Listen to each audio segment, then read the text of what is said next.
Hello friends, नमस्कार। शुभजीत की बगिया में आपका हार्दिक स्वागत है।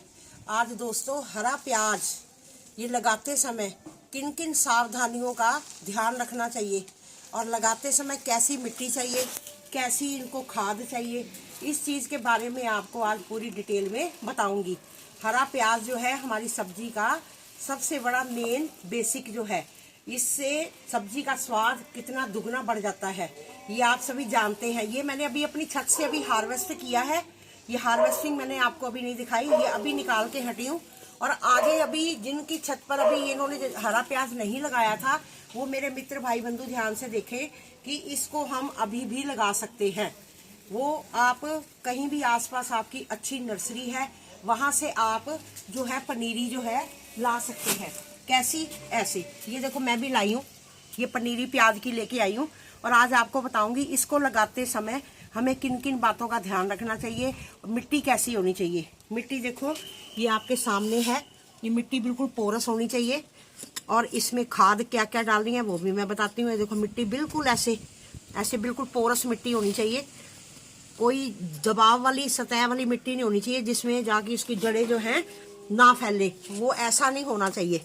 ये देखो, ऐसी बिल्कुल हल्की मिट्टी, ऐसे नमदार दोमट मिट्टी जिसे बोलते हैं।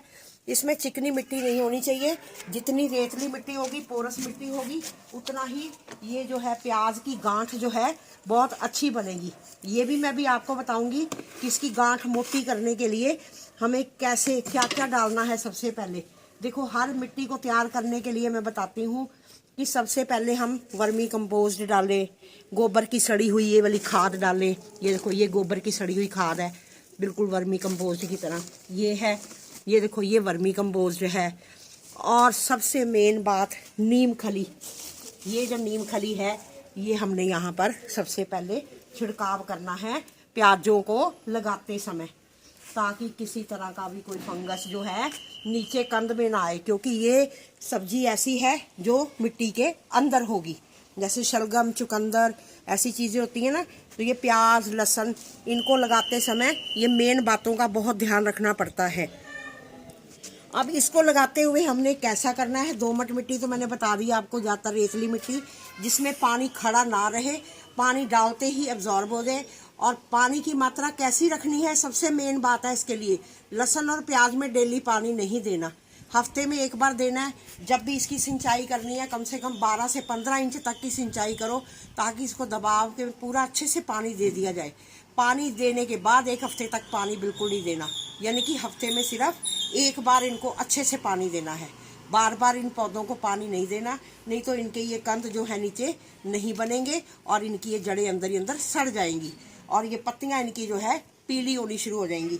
ये देखो, आपके सामने कितना सुंदर हरा प्याज है। इसका कंद देखो कितना मोटा निकला है ना। इसका कंद मोटा करने के लिए सबसे मेन टिप बताने जा रही हूँ। वो चीज़ें जो बाद में डाली जाती हैं इस फसल में, लहसुन की और प्याज की फसल में सबसे पहले पोटाश डाल दी जाती है। पोटाश का काम बाद में नहीं होता, वो पहले ही डाला जाता है। पोटाश का असली स्रोत क्या है, देसी जुगाड़ मैं बताती हूँ आपको। ये लकड़ी की राख देख रहे हो, ये है लकड़ी की राख। इसमें पोटाश बहुत अधिक मात्रा में होती है। इसको खाद कैसी डालनी है, नाइट्रोजन युक्त, ठीक है, फास्फोरस, कैल्शियम युक्त खाद, और ये जो आपकी है पोटाश युक्त खाद। पोटाश को हमने ये नीचे पहले डालना है। ये आपका एक पंथ दो काज काम करेगी। ये वाली जो आपकी जो फंगीसाइड का काम भी करेगी और आपके फर्टिलाइजर का काम भी करेगी। ये देखो, ये मैंने खाद आपके सामने डाली। ये मिट्टी में पहले मिलानी है हमने, ये बाद में नहीं, पहले पहले जरूर मिलानी है। जब हमारी फसल 20 से 25 दिन की हो जाएगी, उसके बाद आपने दोबारा फिर इसका राख का छाना मारना है, फिर करना है। अब लगाने का मैं आपको तरीका बता रही हूँ। ये हमने जैसे ये अपनी ये ले ली पनीरी, इस पनीरी को कैसे लगाएंगे ये मैं आपके सामने बता रही हूँ। इस तरह से हमने ये एक एक दो दो गांठ लेनी है, ऐसे इनको लेना है। और ये इसको देखो ऐसे छेद करना है। तो कितना डालना है, इतना कंद नीचे जाना चाहिए, 2 सेंटीमीटर तक नीचे। और इसको ये ऐसे हम दबा देंगे और 3-3 इंच की दूरी पर ये फिर दोबारा हम इसी तरह लेंगे और इसको इसके बीच में इस तरह से डाल दिया जाएगा।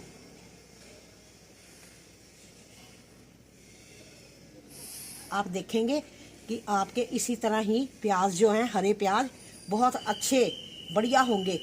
कोई पत्ते पीले नहीं पड़ेंगे इनके ऊपर से, इसी तरह हरे पत्ते निकलेंगे और कंद भी इनका जो है मोटा होगा। अब इस ये हमारा जो है 12 इंची का गमला है। इसमें एक ये अच्छी बात है, जिनके पास गैलरी है, कॉरिडोर है, कम जगह है, तो अपनी आप मानोगे ये एक ऐसी चीज़ है, लहसुन और प्याज, ये अपनी बॉटल्स, केन छोटे छोटे जो होते हैं ना, उनमें भी आप उगा सकते हो। जरूरी नहीं है आपको गमले चाहिए। जिनके पास गमले नहीं है, मेरे वो भी भाई बहन देख रहे होंगे कि लगाने का शौक तो देखो सबको आता है। कईयों को खेती बाड़ी का इतना शौक है कि हम अपने छत पे पौधे लगाएं, लेकिन जगह ना होने की वजह से या खर्चा ना करने की वजह से वो थोड़ा खर्चा करने से थोड़ा परहेज करते हैं। तो उनके लिए बता रही हूँ कि आप कंटेनर छोटे छोटे लेके उनके बीज में भी आप इन पौधों को जो है उगा सकते हो और अच्छी मात्रा में अपनी गार्डनिंग कर सकते हो। ये देखो, ये मैंने आपके सामने इतने पौधे लगा दिए। ये कितने लगे हैं? 1 2 3 4 5 6। ये देखो, ये 12 इंच का गमला है, मैंने इतने पौधे लगा दिए और एंड खूब मात्रा में अच्छे होंगे। इसी तरह मैं इधर लगाने जा रही हूँ। ये देखो, एक बार फिर देखो, ये गमला मेरा तैयार है। इसमें वर्मी कंपोस्ट, इसमें नीम खली और गोबर की ये देखो सड़ी हुई खाद, ये इसमें डालूंगी। ये डाल दी। और सबसे पहले पोटाश का काम, ये देखो, ये है फर्टिलाइजर का काम भी करेगी और फंगीसाइड का काम भी करेगी आपकी राख जो है। पोटाश मिल गई पौधों को। अब हमने क्या करना है, ये 2 और 2 3 इंच की दूरी पर ये हम ऐसे छेद बनाएंगे और इनके बीच में हमने ये पौधों को इस तरह से लगाना है।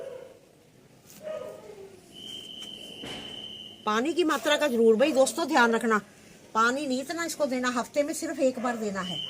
और ये टेम्परेचर जो है 40-45 के टेम्परेचर तक भी ये पौधे जो हैं बहुत अच्छी मात्रा में होते हैं।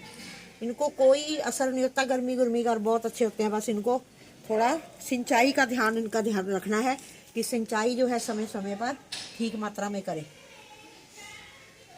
आज ये मैंने इतनी खाद इनको डाल दी है। अब इसको हमने जब 20-22 दिन की क्रॉप हो जाएगी, फिर उसके बाद इनको हमने वर्मी कंपोस्ट का और इसी तरह राख का छाना मारना है। और ये अगर सड़ी हुई गोबर की खाद है तो दोस्तों आप वो भी डाल सकते हो। वो सबसे बेस्ट है, क्योंकि इसमें फास्फोरस भी है, कैल्शियम भी है, नाइट्रोजन भी है। ये सारी चीज़ें जो है ये गोबर की सड़ी हुई खाद में पाई जाती हैं। और मेरी आज की वीडियो दोस्तों कैसी लगी?